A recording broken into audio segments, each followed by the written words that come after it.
Okay, why did Dickon Tarley avoid campfires? Why did I avoid campfires? If it was just about the hound, then it'd be a very easy answer, but I don't know. Because every time he introduced himself, someone said, "Don't worry, it's not that kind of roast."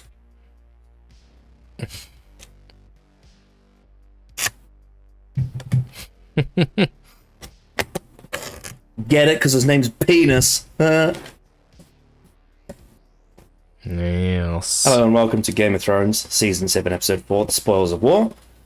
All the links in the description for things you might want to see, like Patreon where we have a full-length reaction. Last time, we had the Queen's Justice, which had a great Cersei scene and a great Olenna Tyrell scene, and then the rest of it was very bad. The world building and the pacing in the show is catastrophic. Oof. That's, yeah, I was putting it lightly. Yep. Varys and Littlefinger are idiots. Melisandre is just mystical bullshit now. Yeah, teleporting and it's off the rails. But, as I said, there were two really great scenes. Dany and Jon meet each other for the first time. Yes, that was a very important scene. Technically Tyrion was there, so it was the three main characters of Game of Thrones all meeting at the same time. So, coming off the Queen's Justice, what are your anticipations for the Spoils of War? Well, I know it's a pretty big episode. The Spoils of War is a title I know about, and as far as I'm aware, this is a pretty big episode. So let's have a look and see if it holds up to what I assume is a high reputation. Not really sure what will happen. I remember exactly where I was when it came out. There was a 6-week contract I did editing for a TV show, but I was at the bottom of the food chain. I was doing syncing. And Jake, who has been on this channel, was working there. Funnily enough, that very next year, the exact same job I did was done by Adam's sister. Adam has also been on this channel, so funny how that all links up. But I remember the Spoils of War had just come out, and I was currently up to season 2. I was up to the episode where Joffrey points a crossbow at Sansa in the Red Keep. That's where I was at. But yeah, the Spoils of War had just came out when I was working there, and I specifically remember them trying to talk about it but not spoil me because I was around. And they were like, "Oh, what did you think about when the thing happened?" And they're like, "Oh yeah, that. Anything else you want to say before we watch?"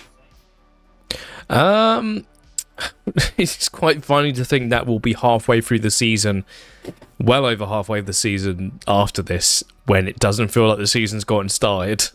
Yeah. It feels like we're just sort of... It feels like it's spinning its wheels, and it's sort of... You'd feel like, knowing that this is 7 episodes is really strange, because it feels like the season itself thinks there's 10 episodes. Well, the first 2.5 episodes were spinning their wheels, and then the second half of the Queen's Justice completely threw it into overdrive, and now we're going at 1,000,000 miles an hour. We've turned it to Gear 6. Like, there were like multiple characters who teleported in the last episode. Oh, it's quite noticeable. Yeah. The most egregious one being the Unsullied and the Iron Fleet. That was crazy. But then you also had Jaime in King's Landing and High Garden in the same episode when they're on opposite sides of the continent. Technically not fully opposite, but, they're halfway across the continent from each other. I bet you're going to have a real talent for that. My lord. My lord. I just don't get why he's still on the show. Yeah. They just like having him around because they think he's fun. I always considered your father a very effective and efficient man, but you appear to be Mon Magiltus. Some at the Iron Bank will be disappointed.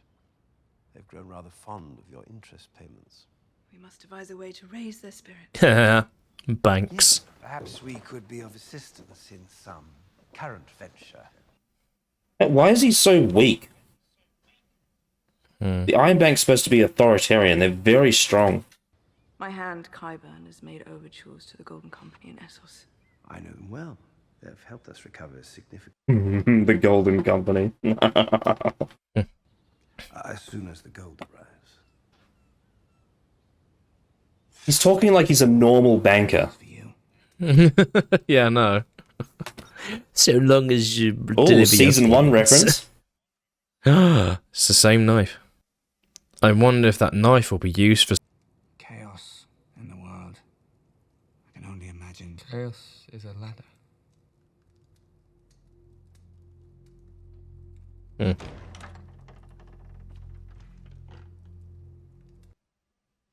So surely, after hearing that, Littlefinger's gonna get the fuck out of Winterfell. Hmm. The only other person who knows that he said that is Varys. Yeah. Unless he says that very commonly to everybody he meets. No, it's the only person he's ever said it to is Varys. Yeah. Maester Welkin built it for me, so I can move around more easily. It's a very good idea. Why are you still wearing Wildling clothes? You don't need me anymore. No, I don't.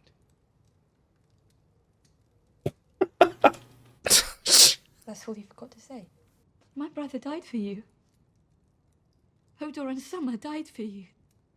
I almost died for you. I said thank you. Oh, please stop this. This is so cringe. This is so awful. This is so, like, just so badly done. There's been no build-up to this change in character of him feeling like he's more than just being Brandon. Oh, but Callum, he died in that cave. She just said it. No, he didn't know. He acted the exact same up until this season. Bye, He Mira. didn't even change during the season. That's her last scene in the that show, by the actually way. Yeah. That is terrible. What an awful way to write out a character. Yeah. What a heartless bitch that Bran is. Yeah. She's been there since season 3. She's been in the show since season 3, and then she just walks away, and we never see her again. So this is a big moment for Arya. She's already back here. I thought she'd be here in like a couple of episodes' time, not the next episode. I'm Arya Stark. This is my home. This is a season 1 reference again. Arya Stark's dead. Yeah. Oh my god! It's Eddie! I know him! Mm-hmm. He was in Stranger Things season 4. He was great! Eddie! He's also going to be Johnny Storm in Fantastic Four. He was so good in Stranger Things. I'm getting into this castle one way or another. If I'm not who I say I am, I won't last long. But if I am, and Sansa finds out you turn me away, I feel like it doesn't work in the same way that the season 1 scene does. I'm not. Because if you don't, I'm gonna hit you right in the fucking face as hard as I can.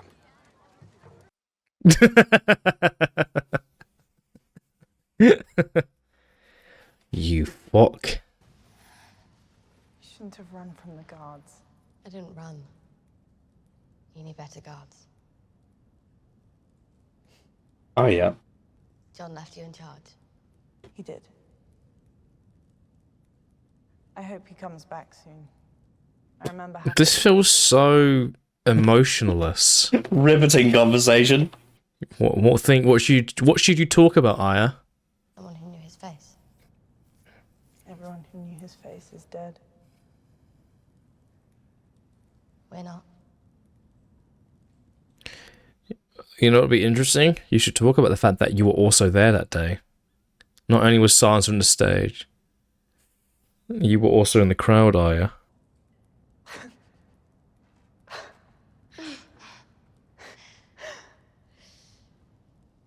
This is so weird. It's a long story. I imagine yours is too. There's no emotion in the scene at all. They're just talking. Cutscene. It's a cutscene. No, cutscenes they're actually emotionally good cutscenes. Yeah, This is just literal dialogue. There's no actual meaning behind the words. Even Ramsay in the Telltale game has more emotion. Yeah. Even Matt Smith in the adventure games has more emotion. Get some warmth into you. Speaking of, I'm very much looking forward He's to not getting Brian anymore. very much looking forward to getting past this and getting to Matt Smith in this universe. Yeah. He's not Bran anymore. He's more Raven than Bran now. Now we've got 3 emotionless husks. The lack of emotion so far in this episode is quite astounding. This is a huge moment for them. You should I don't give a fuck what people say. You should absolutely have Aya like crying when she sees that statue at first, because the first time she's seen her face, she's seen Ned's face since he died. She's on the verge of tears in this scene than seeing her fucking dead dad. Bran has visions. I thought you might go to King's Landing. So It's so kooky and weird. I actually hate this so much. This is so bad.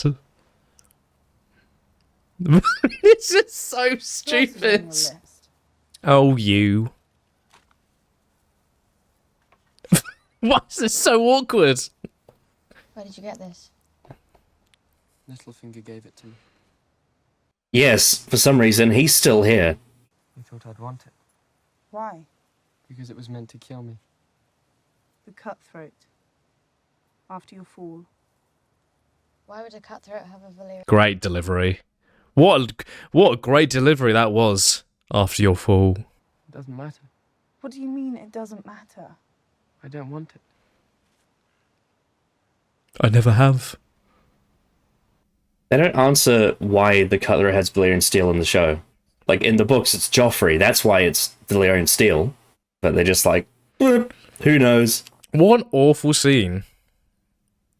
Man, I hope she doesn't use that for something really silly later. Like, this damages season 1 quite a bit, doesn't it? Because the mystery behind who gave the killer the dagger is not revealed.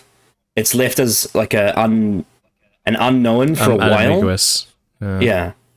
And this is just making it very obvious that they're not going to tell you. Look how important and significant this imagery is. It's 3 Starks returning to Winterfell. For Brienne's character, this is what she's wanted to do since season 2. Nothing. You're too hard on yourself, my lady. I'm not a... Thank you, Podrick. Podrick has always been the best character. He's not that hard to get right. No, he's just a good person. Yeah. But he's also not a Mary Sue either, because people do dislike him. No. Unjustifiably. He's also... yeah, a couple of people do. The Unsullied. Soon. He will come back to you. More shit dialogue. This... Is it just me, or is this like the worst dialogue scene to scene we've had in the entire show? So wooden. It's so bad! Why is this dialogue so bad? Your Grace. He's just teleported into the scene. It's probably not a coincidence they had Missandei talking about fucking Grey Worm and now Jon appears in front of Dany. Mm-hmm. They're like, oh, boys, we like boys. Generally, is this so far the worst episode we've had for dialogue in the entire show? It honestly feels like it. Maybe. I mean, there's... yeah, maybe. I don't know, the season 6 opener is pretty horrid for dialogue. We're 20 minutes in, by the way, and not a lot has actually happened, and we've had the most wooden dialogue the show has ever had. The season 6 opener has terrible dialogue, but it does have that Cersei Jaime scene after Marcel's dead. Yeah. Oh, Raymond Javadi, always the GOAT. He's the silver lining. And you say you can't defeat them without my armies and my dragons. No, I don't think I can. I will fight for you. I will fight for the North. Funny watching this scene knowing how they actually get defeated and it has nothing to do with the dragons. It's a random girl stabbing the main guy. Yeah. Oh, my favourite characters. Yeah. What is it? She's like unhappy to see them. Your strategy has let us dawn the Iron Islands and the Reach. If I have underestimated our enemies... Our enemies? Your family, you mean? Perhaps you don't want to hurt them after all. Still doesn't explain why Tyrion's being an idiot. Enough with the clever plans. I have 3 large dragons. I'm going to... Let's go with stupid plan. What do you think I should do? I would never I'm at presume... war. I'm losing. Oh, please, John, stop. Actually, you speak properly. Build a world that's different from the shit one they've always known. But if you use them to melt castles and burn cities...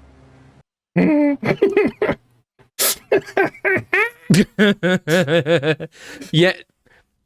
Oh, he's so right. It's so weird how she kept hearing this from everybody and yet decides to do what she does. This is supposed to be set up. Like they're trying really hard to foreshadow it and they still fuck it up. But people will take this as if, no, guys, they set it up. Yeah, they told us it's going to happen. No, that's not how it works. That's not what's happening. It's telling her that she isn't that. Go on, Pod. Kick her ass. No. Justice for Podrick. Yeah. He's the best shagger in all of Westeros. If they haven't contributed the right amount of grain to the stores, then I'm afraid they'll have to make do with what they've brought. We can't... This episode's all about food, isn't it? Yeah. Since I trained, I can go and find the Master of Arms for you, my lady. he didn't beat the Hound. You did. I want to train with you. Well, gravity beat the Hound. Wait, the Hound's not even dead, so... As long as... If there's a mesa behind that fucking rock... I'll try not to. Step on my balls.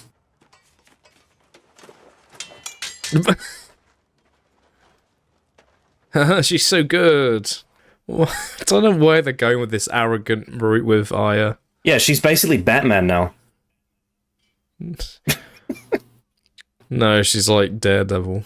I guess so. She's like Ben Affleck's Daredevil. Yeah, it feels like that, yeah. There you go.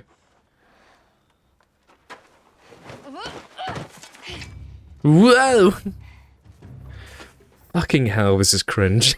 It's just, look how cool she is. Yeah, that's what it is. Also, this is not not at all related to what a faceless man does. Who taught you how to do Women. No. Ha ha ha. No. Are you not going to reference also your original teacher? No. Yeah, Right. Cydia Farrell and the Hound. Yeah.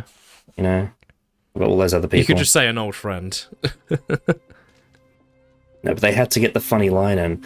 Why are you still here? Why are you still here, Littlefinger? Bran literally said chaos is a ladder. How could he have known that? Think about it for a second. I think she has a good heart. A good heart? I've noticed you staring at a good heart. Oh, yeah.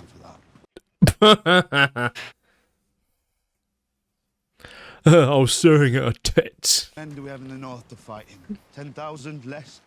Fewer. What? Speaking of good hearts, Miss Sunday of North. Sir Davos. Why are we doing this? What are we doing? My mother and father weren't married. Is the custom different in North? We don't have marriage in North, so the concept of a bastard doesn't exist. That sounds liberating.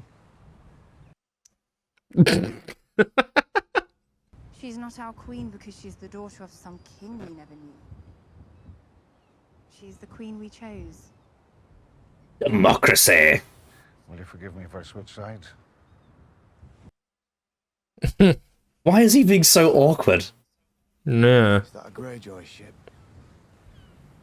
Oh boy.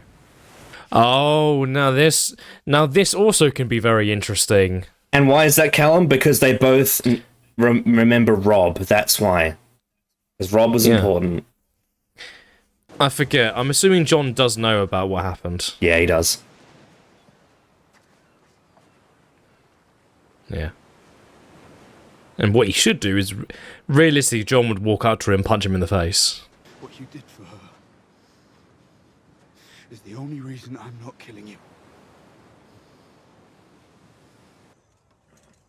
Let's give them fair warning first.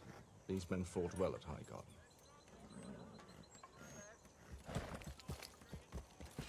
Oh, I don't get to whip people. Spears and shields! So you know how last episode we were talking about teleporting and going across the map really quickly? Mm-hmm.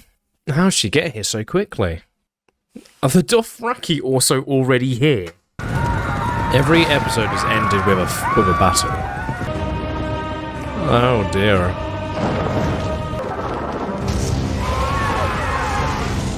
Oh no!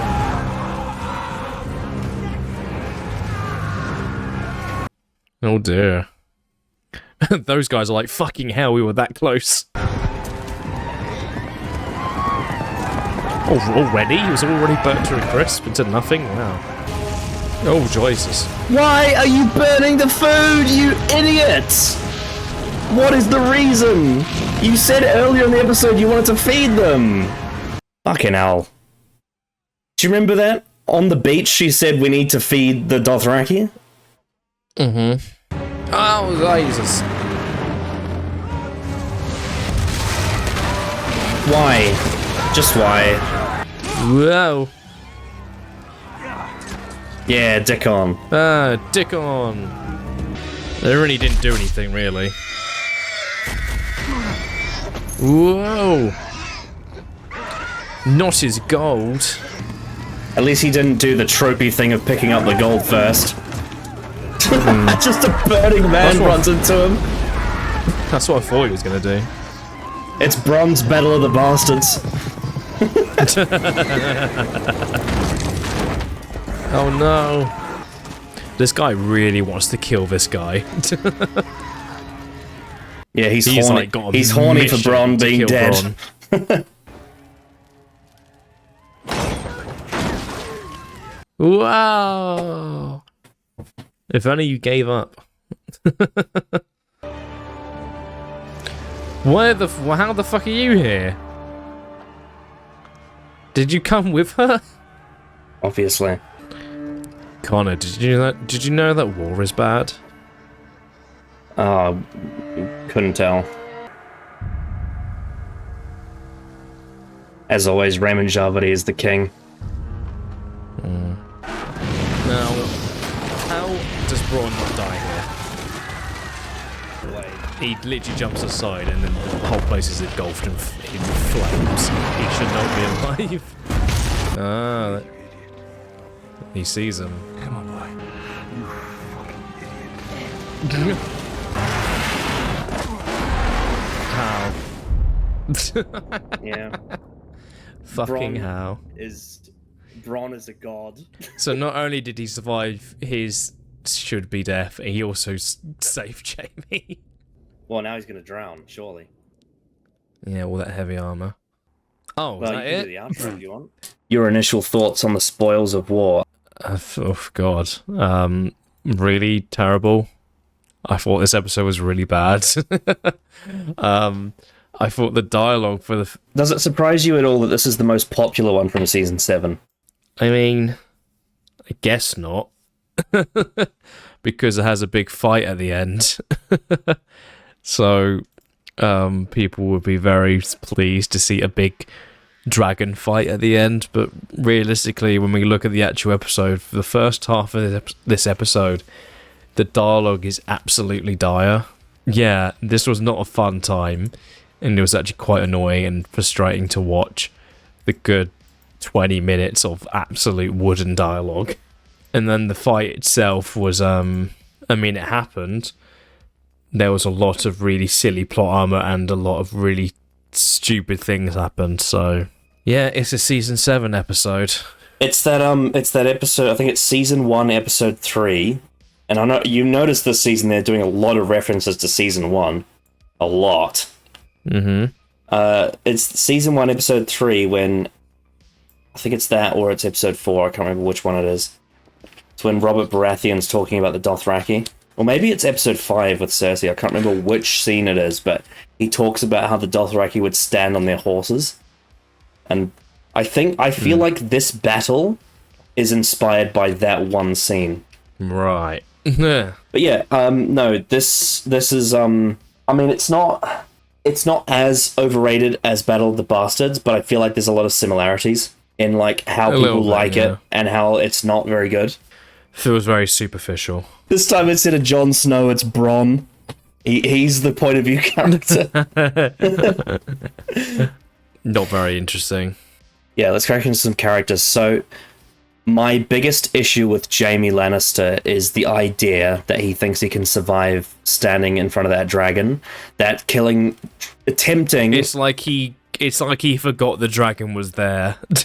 Yeah, it's like he assumes the ballista spear has disabled its fire mode or something, which it doesn't, obviously. He won't just turn and fire at him. Yeah, but Connor, Jaime is the stupid Lannister. Yeah, so that's another problem, is that with Tyrion, I feel like Tyrion Lannister, like from seasons 1 to 4, like the real Tyrion, his actual reaction to this scene would be panicking emotionally that his brother's gonna burn to death, but instead he goes, "You fucking idiot! You fucking idiot!" Like, he does the logical thing, which I think if he had this reaction to someone he cared less about, so like, let's say it was Grey Worm doing it. Well, obviously it wouldn't be Grey Worm going at Daenerys, but you know what I mean. Like someone who Tyrion knows but he doesn't love, he would be like, "You fucking idiot! You fucking idiot!" But because it's Jaime, I feel like Tyrion would react a lot more emotionally to Jaime risking his life to kill the Mad King's daughter. It's just very strange, considering they've not seen each other since end of season 4. And the only reason Jaime survives is because Bronn comes out of nowhere and tackles him off his horse. Tackles him into the lake. Let's not forget, Jaime wasn't standing still. The horse was going quickly. So Bronn perfectly timed it. I mean, it's plot armors, that's what it is. Bronn must really want that castle. Yeah, man. He's what a man he is. Yeah. Teleportation is a theme of this season, especially the last episode in this one. Yeah, all the Dothraki are here. The Dothraki, the dragons, Tyrion and Daenerys get to Jaime's army in a matter of minutes from I mean, I assume that time has passed, right? But it's still, in terms of pacing in the show, it's so weird how quickly they get from Dragonstone to... Well, it feels like they got there in an afternoon. I mean, I think it's implied to be halfway between High Garden and the Blackwater Rush, right? So it's still quite a distance. You know, as I said last time, this is a continent, it's not a city, it's a continent. So yeah, that timing is crazy. And then I think my biggest annoyance with the battle is that earlier in the episode, Daenerys talks about how Cersei has taken all the food from High Garden that she needs, but once she actually gets to the food, she burns it with her dragon. She like sets it on fire. Yeah. And it makes for like a sparkly spectacle visual, like the dragon burning it side view. But why did she do it?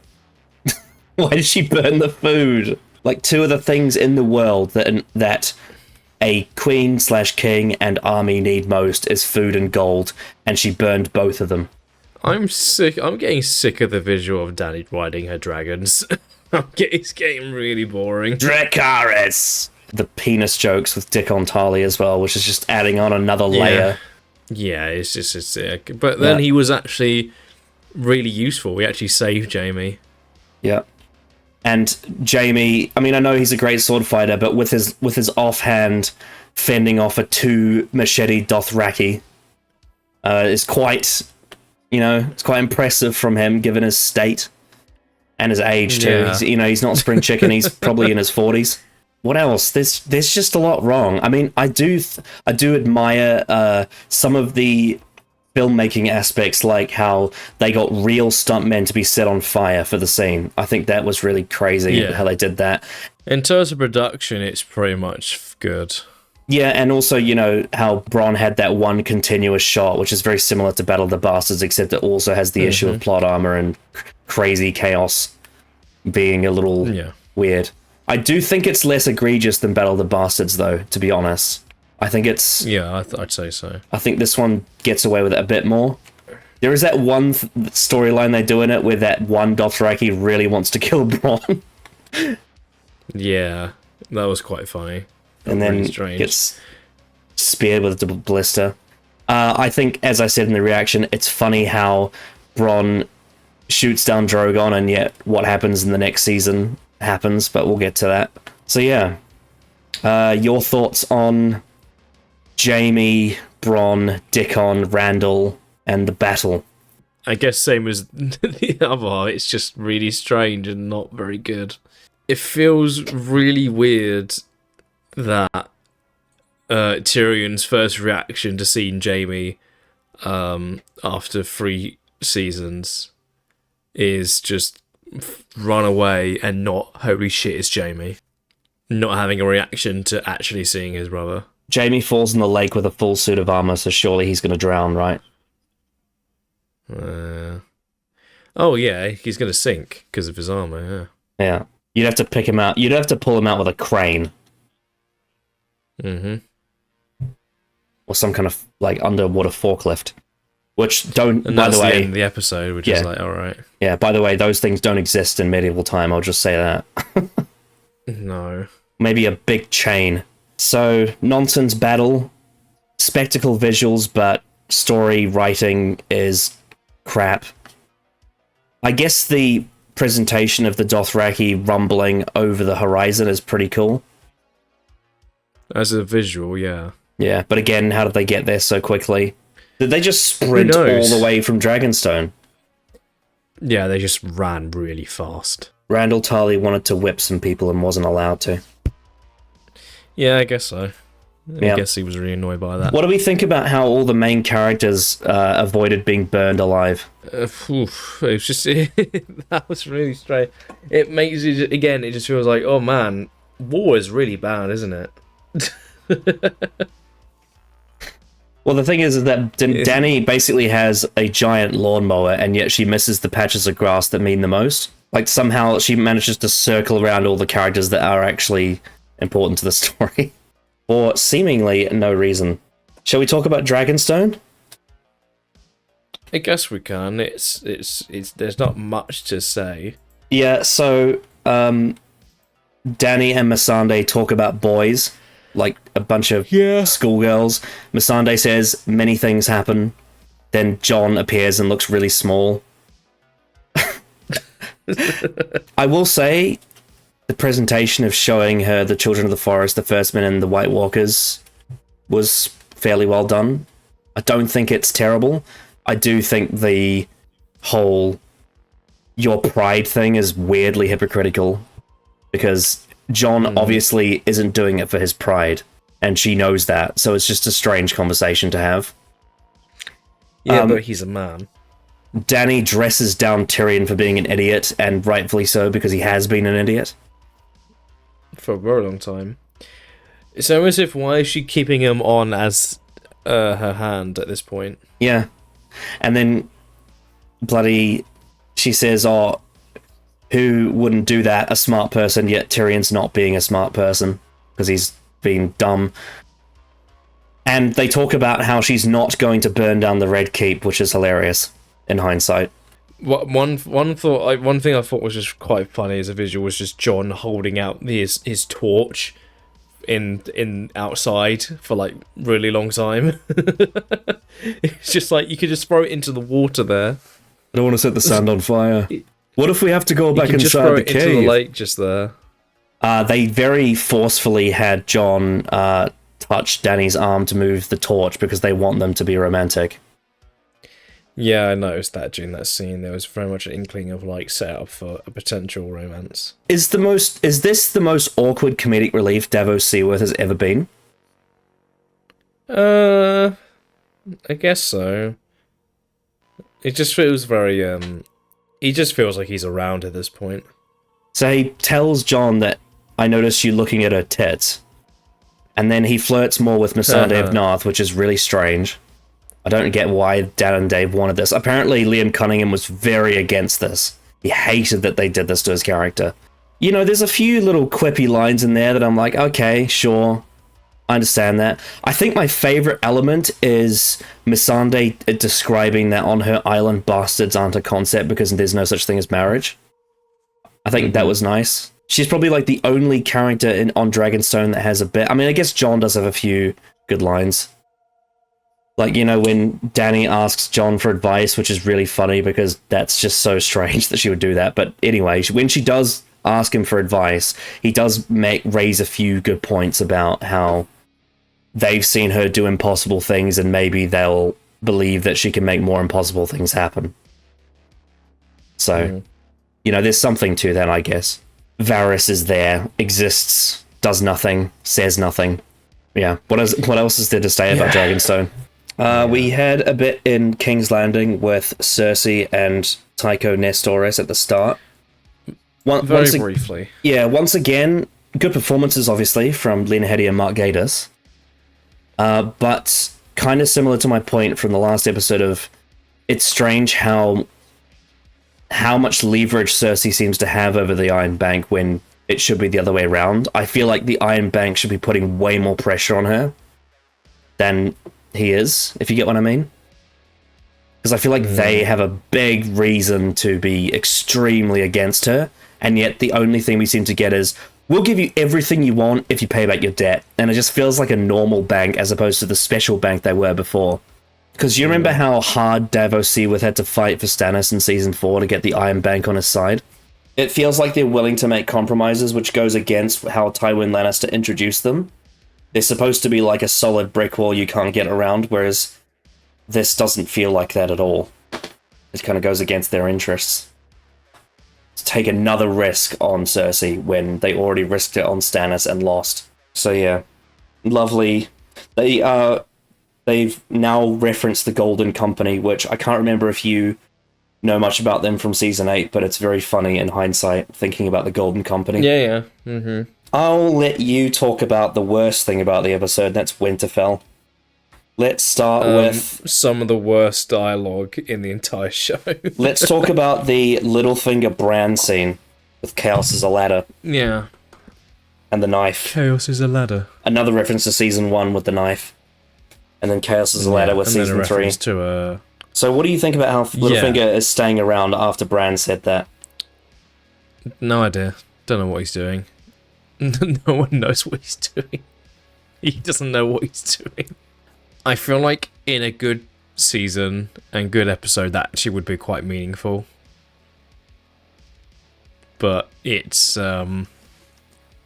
because of Bran's character right now, it's made to be just kind of nothing. Like the whole idea that Littlefinger presents to Bran is, oh, someone tried to kill you with this knife, now you can use it to defend yourself. But there's a few issues with this. Number one, Bran is in a wheelchair and cannot really do much. I guess unless it's like a lure kill. But it's something. The other thing is that I don't understand his true motive. Why does he actually give him the knife? What is the ulterior reason? Because surely it can't just be out of his love for Catelyn, right? It can't just be that. It's such a weird thing for him to do. It's like weirdly sentimental and nice. When he really doesn't give two shits about Bran, let's be honest. Yeah, so if Bran has seen Chaos as a ladder, why is it that when he has that scene with Sansa and Arya at the tree, why isn't he telling them all about the other things he's done that he's seen? Like how he betrayed Ned. Bran's not a character right now. Bran isn't a character at the moment. He is husk and shell. You have a go about Mera Reed's exit scene with Bran.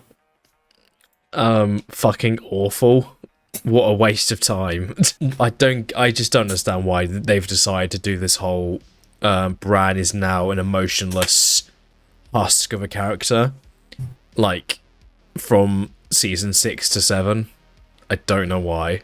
It feels really just utterly strange that they decided, oh, he's now mystical, vacant, vague bullshit now. Let's do that instead of continuing having a... Yeah. It's supposed to be some kind of thing of like injecting all information into his head. It's flushed out his past, like who he was. But that's not really what they've been building towards from season...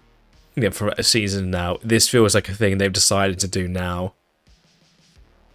And it's just blank expression when she talks about all the people that have died for him, and he's just like, I'm not really Bran. Not really. Not anymore. It's just like, what?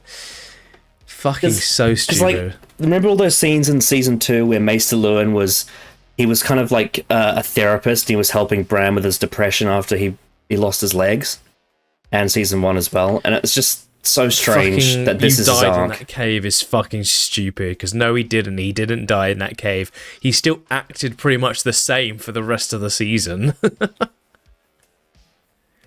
So stupid, awful scene. I hate what they've done to Bran. It's so fucking cringe. Arya Stark returns to Winterfell. They do a scene that references in season 1 in King's Landing. And it's played for comedic relief. Why is she so... Why does it look like she's just like so tanned? No. I don't know why. It's really strange. Braavosi bronzer. I guess. Maybe it's the paste that helps you stick faces on. Maybe. The conversation with her and Sansa in the crypt with Ned's statue was awful. No emotion whatsoever. The dialogue was level 1 novice, you know, literally one of the fucking worst scenes of the show. Yeah, it's like primary school dialogue. It's awful. It's so basic. I was actually taken aback. I couldn't remember that scene well. I was taken aback at how just nothing the conversation is, how there's no emotion, which really damages the journey, right? Damages everything they've been through. This is supposed to be a huge return. She was more happy to see Jon Snow than Arya. And then Arya meets Bran again, and then he's nothing. And it's just so weird. The only good character at Winterfell is Podrick Payne. Yeah.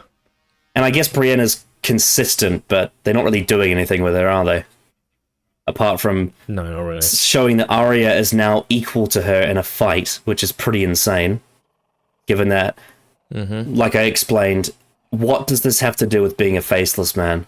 Assassins are supposed to be stealthy and wicked. They're not supposed to be like Batman or bloody Daredevil, or it feels more in line with like Syria Farrell's training, not all the Bravo stuff. Also, they had Joseph Quinn, who in this scene, who's actually quite a well-known actor now. He was in Stranger Things. He played Eddie Munson, who was the best character from that season.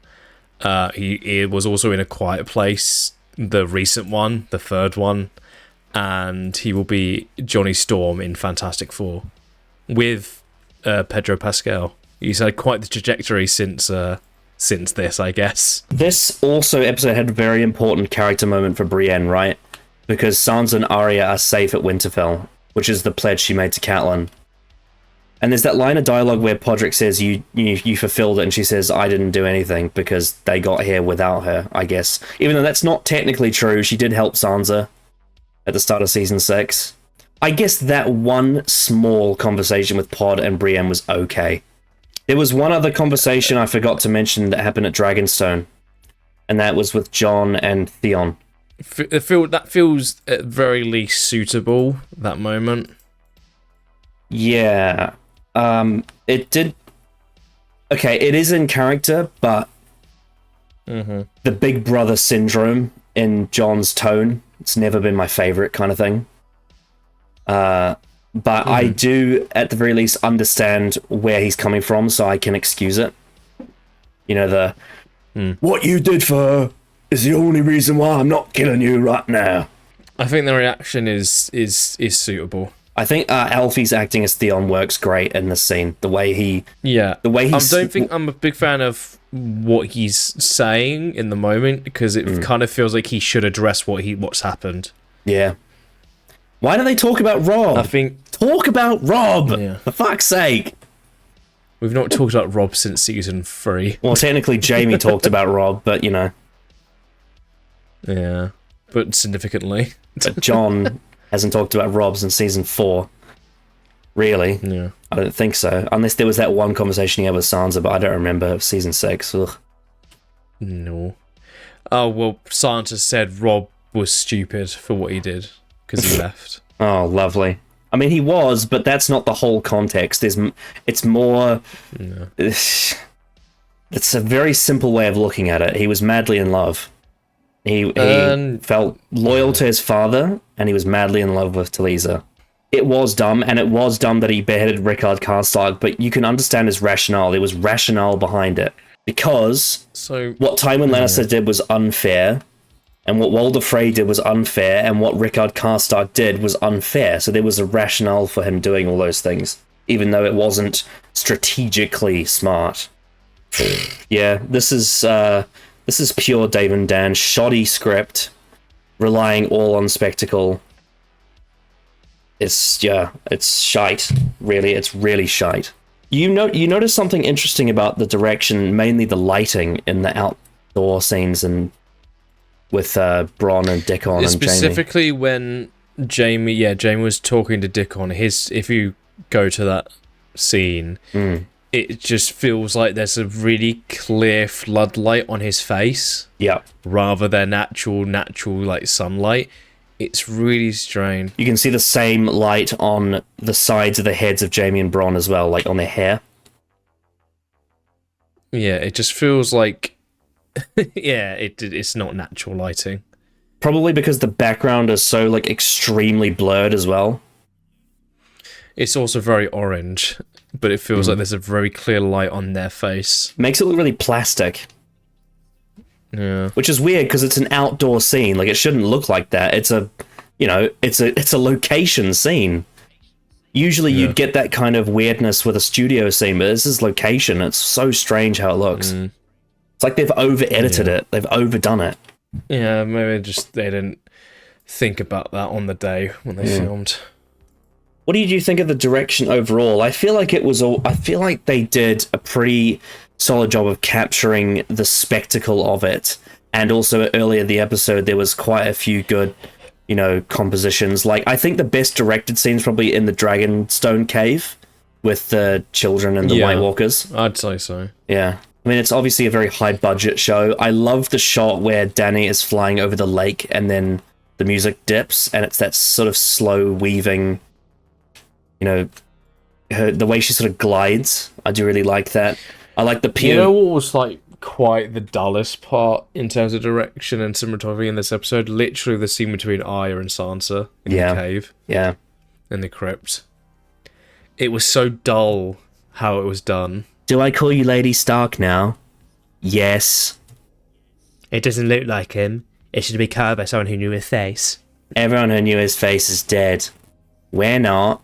It's so bad. Honestly, it is legitimately one of the worst scenes in the entire show.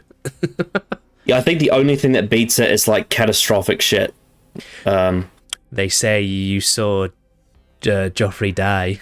You have a list of people I'm going to kill. Yeah. Isn't it so funny? Isn't it so funny and alarming and amusing how Arya's a psychopath? Oh my god.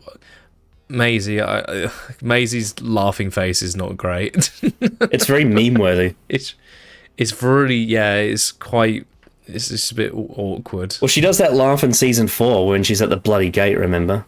She cackles. Yeah, but that one actually was like... Well, because then she's still a child. The character's still like a child at that point. And also the lines are actually funny back then. The lines are actually funny with the Hound and... Yeah, the show used to be quite funny. God, they've just... What a fucking shit character. I know. As always, the best part of the show at this point is Raymond Javadi's music. in the cave scene mainly, and the battle. He did so well. We have 3 tracks to listen to. The first one is a reference to a title of a Season 6 episode, but it is on the Season 7 soundtrack. It is called Home.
So good.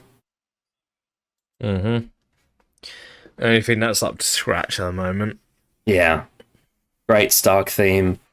Fitting of this time, the calibration of the sound works for the season's vibe. It's the story of Arya going home. Couldn't ask for more from that. That is exactly what it needed to be. So now we have a 2-parter. Yep. Spoils of War Part 1.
Yeah! That was pretty good. Blending of Dothraki, Targaryen, and Lannister themes in there. Yeah. Excellent stuff. Yeah, the rumbling at the start of the approaching Dothraki. I love the different tone that the sound of the music has in Season 7. It's slightly different from what we've had before. It gives it a new sort of look at the same ideas. The room feels bigger. The instruments feel like they've been placed differently. And there's a larger number of them, and they've been slightly changed. Like, there's slightly more texture because they've altered a few of the different notes and how each section plays, so it's got a bit more depth. The anticipation, the build-up, the drumming, chorus, everything. It's so good. Yeah. By this point, we are used to Raymond's style when it comes to battle music. There are similarities he uses in all of them, but as I said, what I like about it is that I feel like he's aware of that, and therefore, because he knows he doesn't want to change that aspect of it, he changes other aspects of it. So he keeps the same kind of rhythm that he usually uses in a battle, but he changes the way it sounds, the sort of the color of it, as opposed to the actual drawing itself. I thought it was very cool. A highlight of that battle, realistically, is the music. Mm-hmm. Spoils of War Part 2.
Damn, that was awesome.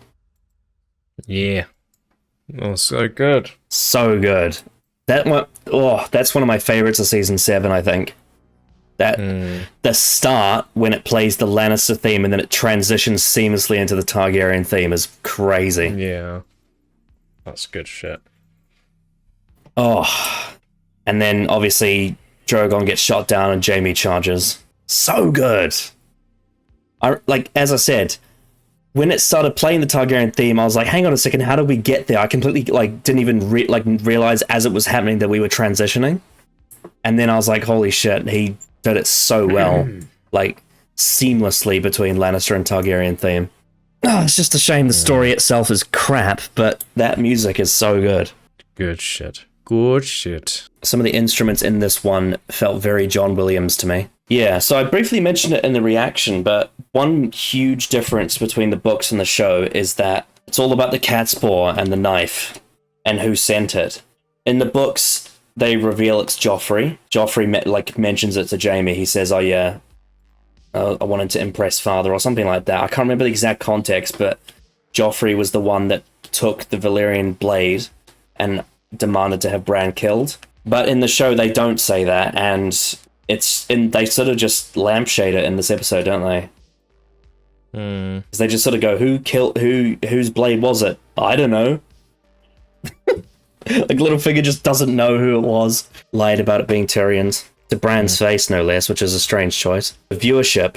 So if you remember, the season started at 10.11, and then it went down to 9.27, and then episode 3 was 9.25. This episode 4, was 10.17 million. Most so far. So this is a new record. Yeah. Yep. Shame it was this episode. Yep. And that's just the US, by the way. That's the US rating. That's not the worldwide rating. Yeah. That's just how many people watched it when it broadcast live on HBO in the US. Yep. Give your conclusion and rating out of 10 for the Spoils of War. God, this was dire. First half was especially wooden, on all ends. And then the last sort of, 15 minutes being this really big battle that was really poorly done in terms of teleportation, direction, and actual layout, and just characters surviving when they shouldn't was really bad. Really wooden dialogue between Sansa and Arya, which is one of the worst scenes of the entire show. I just really hated that scene a lot. Bran is a fucking empty McDonald's bag. That's what he is. Put the fries back in the bag, Bran. Just learn my fries, please. Littlefinger is there. Yeah, and then it's just really bad comedy. One part was just I guess the direction of the Children of the Forest scene drawings was pretty neat. That's the highlight of the episode, I think. That scene. Yeah, that's pretty much all I have to say. And I guess I really didn't like this episode at all. So I guess for me, it's probably a 3 out of 10. Yeah, I really don't like this episode. Spoils of War is a bit of a tricky one to judge because it doesn't really do anything right, but it's also not catastrophic. It doesn't break time and space. But it has really poor characters, really poor dialogue, really clumsy battle. Characters make weird decisions. I hate Battle of the Bastards more than this because I feel like that does way more egregious things. That being said, some of the other bad episodes we've had so far have one really standout scene. So the Red Woman has the Cersei, Jaime, Marcella's dead scene. The Children has Jon burning Ygritte. Mother's Mercy has the Walk of Atonement. So this is going to be a 2.5 out of 10 for me. Not as bad as Battle of the Bastards, but probably my second least favorite episode so far in the show. Which is quite saying something, because we've had some shockers. Yeah, Spoils of War is shite. And doesn't really do anything. I think the biggest problem is it doesn't really do anything right. That's why it's so low for me. It doesn't have any redeeming qualities. Because episodes in No, like not seasons really. 5 and 6, they, apart from Battle of Bastards, obviously, but even as bad as they are, they have redeeming qualities. Well, except for maybe season 5, episode 9, which I can't remember anything being good from that. So that's probably on par with that one. But yeah, it's just so shockingly not good. Apart from some of the presentation, and obviously the music is amazing. But yeah, bad stuff. Game of Thrones is well and truly in the toilet at the moment, despite getting higher viewing figures than anything before it. We are now over halfway through season 7. Oh. We've got 3 more episodes left. Next time we have episode 5, which is called Eastwatch. Alrighty. We have been foreshadowed for this in previous episodes. So in episode 1, mainly, John sent, I think it was either 1 or 2, John sent Tormund Giantsbane to Eastwatch. The other one was in the scene with the Hound, Beric, and Thoros. They looked in the fire and they saw Eastwatch. Right. So, yeah, next episode is called Eastwatch.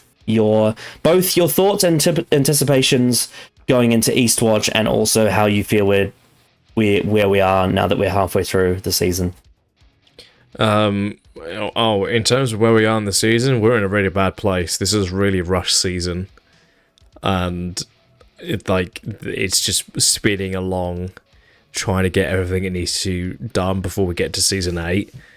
And for next episode, I don't know what I might be completely off with this, but I feel like the majority of the episode is going to take place there because we've hardly had anything of those characters since like early episodes of this season. Yeah. I've no hope this season's going to get any better. It's been a disaster. Well, I will give you one glimmer of, I don't know if hope's the right word, but anticipation. The next episode has a character in it that has not appeared in a while. Right. I have no idea who that could be. Who could that actually be? Well, I'll leave you on that. I don't want you to think about it too much and get it already. But yeah, there is a character that hasn't appeared in a while that's in the next episode. So, any final thoughts before we wrap this up? I guess that's all I have to say. Yeah, we're just trying to...